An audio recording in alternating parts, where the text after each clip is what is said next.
Good morning girls. आज हम पढ़ेंगे कविता सूर के पद। ये पद सूरदास द्वारा रचित है। सूरदास ने कृष्ण की बाल लीलाओं का सुंदर वर्णन किया है।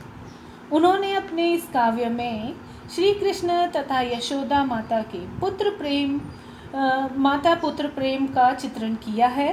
वह अत्यधिक ही सुंदर है। सूरदास जी के बारे में कहा जाता है कि उन्होंने माता का हृदय पाया था, इसीलिए उन्होंने माँ के वात्सल्य को इतने सुंदर रूप से दर्शाया है। अभी जो हम पढ़ने जा रहे हैं पहला पद। प्रस्तुत पद में सूरदास ने माता यशोदा द्वारा कृष्ण को सुलाने के दृश्य का चित्रण किया है।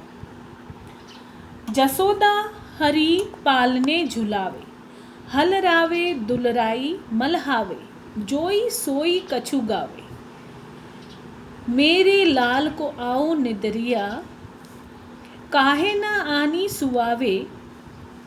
तो यहाँ पर कवि माता यशोदा जो है उसके चेष्टाओं का वर्णन करते हुए कह रहे हैं कि माता यशोदा जो है श्री कृष्ण को पालने में झूला झूला रही है। वे बार बार झूले को हिलाती है, यानी झूला देती है, वो उन्हें दुलारती है और उनको प्यार करती है। जोई सोई कछु गावे, और रह रह कर वो लोरी गा रही है ताकि श्री कृष्ण सो जाए। मेरे लाल को आओ निदरिया, काहे ना आनी सुआवे, और वह नींद से बार बार कह रही है कि मेरे लाल को नींद आ रही है, तू क्यों नहीं आ रही है।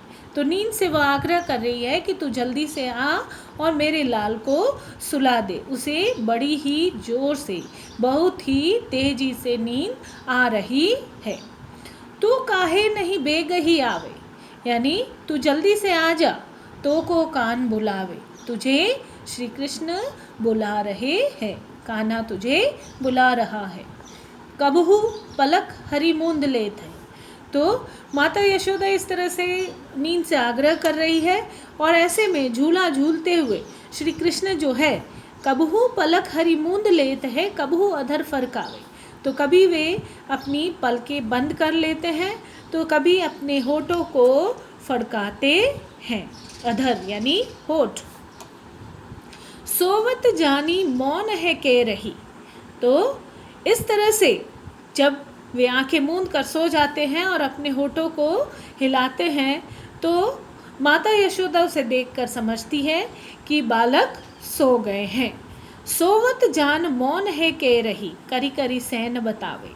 तो सोता हुआ जानकर वो इशारों से, करी करी सैन यानी इशारों से सबको चुप रहने के लिए कह रही है। यही अंतर अकुलाई उठे हरि। तो जो माता बार बार सबको इशारों से चुप रहने के लिए कह रही है कि कहीं कोई आहट हो और वो फिर से जाग जाएंगे, इसलिए वो इशारों से सबको चुप रहने के लिए कह रही है। सैन यानी इशारे। तो वो इशारे बता रही है, बार बार सबको इशारे कर करके चुप रहने के लिए कह रही है, ताकि श्री कृष्ण की नींद में किसी भी प्रकार का कोई खलल या बाधा ना उत्पन्न हो। यही अंतर अकुलाई उठे हरि, और इतनी ही देर में वो फिर से अंगड़ाई लेकर उठ जाते हैं, हिलने लगते हैं। जसुमती मधुरे गावे, और माता यशोदा फिर से मधुर गान गाने लगती है।